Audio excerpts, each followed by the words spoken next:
we were going to make a big difference in pulling forward the disinflation that we're seeing even as of this morning. All right, Ed, we got to wrap it up. Thanks, Jen. Thanks, Corinne. So you said we hear you, but we've been hearing that message in some form over the past 3 years, and the fact is that prices are not coming down; they're going up.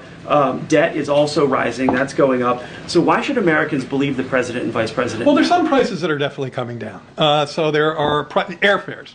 Airfares are. Hold on. Airfares. Hold on. Yes, airfares are lower now than when President Biden took office. So airfares are lower now than they were pre-pandemic, and airfares have been falling for about 15 months in a row, year over year.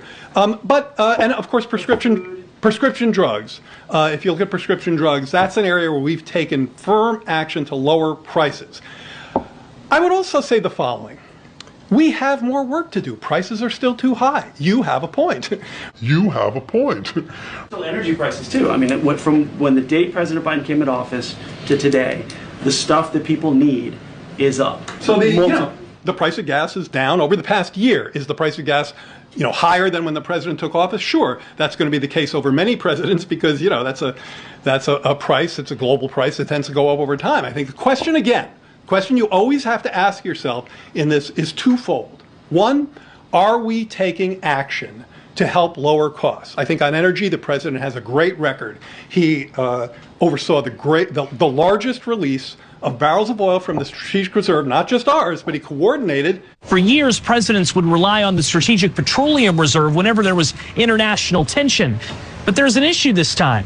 That reserve has been greatly depleted. That's because President Biden has tapped into the reserve multiple times during his presidency. In fact, over 200 million barrels of crude oil have been pulled out by the president since the beginning of last year, around 40% of what was stored. The White House says that has kept prices about 40 cents per gallon lower for you and your family, but it also means the reserve is now to the lowest levels since the 1980s. The challenge that we have as an administration is we got to let people know who brung it to them. That's our challenge.